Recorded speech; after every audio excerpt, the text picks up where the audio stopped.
some sort of discount. And we came up with this wild and crazy idea to start selling memberships there. I don't think that all of the crinkles are all ironed out. We've been doing it for a year now. But I'll talk about what we have, and you can be the judge and you can ask me questions. So basically the way it starts out is we do a pitch to our shop.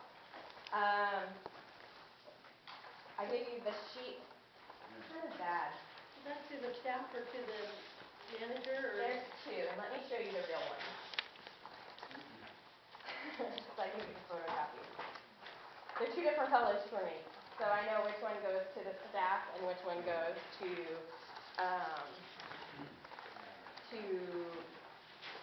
staff and the staff.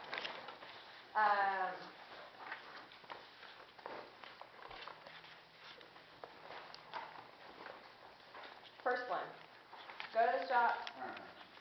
Have to go with at least one person other than yourself, because that way it's going all the little holes that you'll forget. Board member, another volunteer. We have a membership committee, and we have people from the membership committee who are, knighted as official wholesale member shop salespeople, and then they go on a behalf to pitch membership. So here's the plan. Kind of like the Bikes Belong talk, we're building a bigger customer base for them, and a big solid customer base, and they're building up our numbers in support of bicycle advocacy, and it's a mutually beneficial relationship, and we're making the streets safer for their customers. They're building loyal customers by being able to basically give them a discount, and they're happy with that and go back to the store. So it's full of love.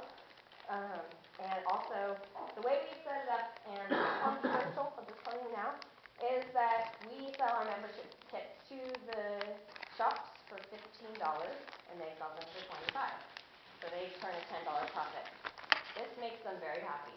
This makes the sales process basically a no-brainer for them.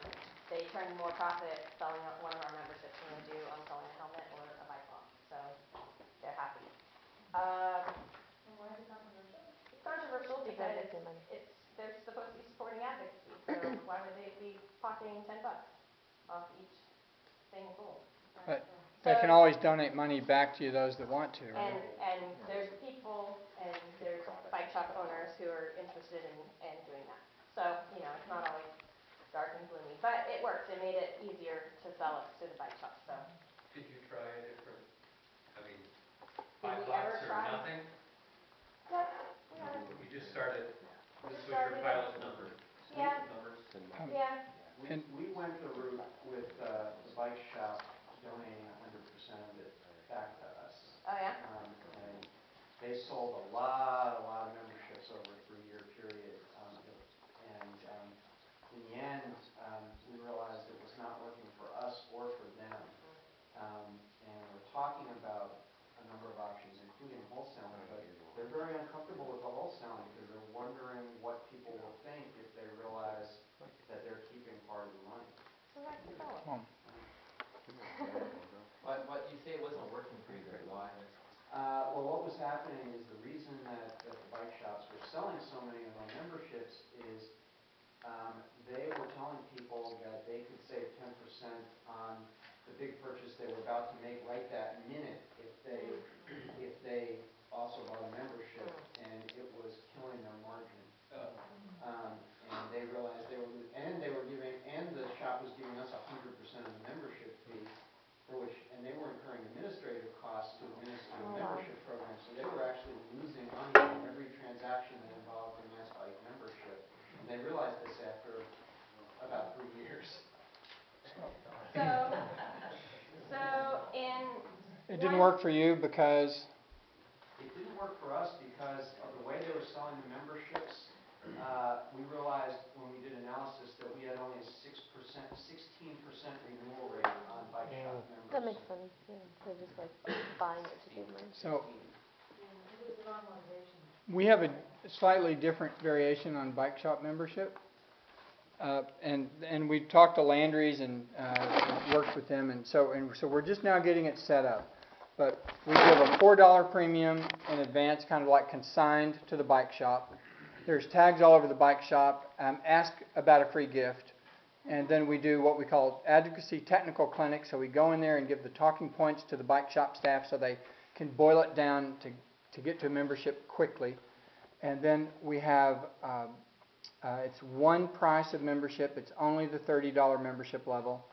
And then the shops rings it up, so they have to make an SKU or we give them one SKU for it.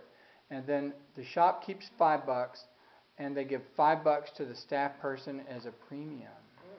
That's a good deal. And then the one store where we've had 6 major stores representing about 6 companies representing about 20 stores that have agreed to it, but we're still working out our pilot at the first store, and they have so they've basically given them a premium on the spot, and then we follow up, and our plan is that within 3 or 4 months that we will then try to convert them to monthly memberships. And that's has just taken off for us, and that's where people can do like $5 or $10 or $20 per month, and it never stops. So we don't have to do renewals. It just keeps, and we tell them that. We save on admin. I said, well, for the 3 times we have to remind you to, renew and all the stuff, that we're burning up all your advocacy dollars and admin, and so we want you to tell us when you want to stop. And we just are straightforward about it, and that's really seems to have taken off. And we're getting $20 members, people that would have, and we have it right on our website. If you were a $25 member, please join at $5 a month. If you were a $50 member, join at $10 a month. If you were a $100 member, join at $20 a month or something like, I guess, something along that line. That's awesome. That's a really good way of doing it. But that looks like that's taken off. That may be the only thing we have to contribute to this. It's, you guys have just blown us away on membership. It's just incredible, Well, that's a good point. I mean, one of the things that we don't know, because it's only been a program going for a year, is how well it's going to hash out as far as renewals go. I mean, converting them to different type of monthly giver. We're not doing discounts either, by the way. So to start with, we're doing a store that has a no discount policy. And then what we're going to do is, and because of the feedback I got from David, that we were going to no discount that day. That we're going to kind of, because we want to kind of protect the bike shops from that sort of a deal, and we also want to have a more of a higher quality member. So we don't know how that's going to work. So that then maybe they only get a discount once they've got their permanent membership card. Yeah. Huh. Very interesting things to think about. So we have 10 shops now that we're in. We have about 25 shops in San Francisco that have our discount program. So we're a little less than half. We've gained 508 members through our program. 467 of them were all new, and 41 of that 508 were renewals. And over what period of time was this? August to September. The month of August to September. No. 1 year, basically. 1 year, exactly. Yeah, till July 31st. So one thing that I thought was really interesting about the renewals is a lot of those people, of that 41, it was like 90% of them were long-time lapsed members. So they had been lapsed for 3 years or more.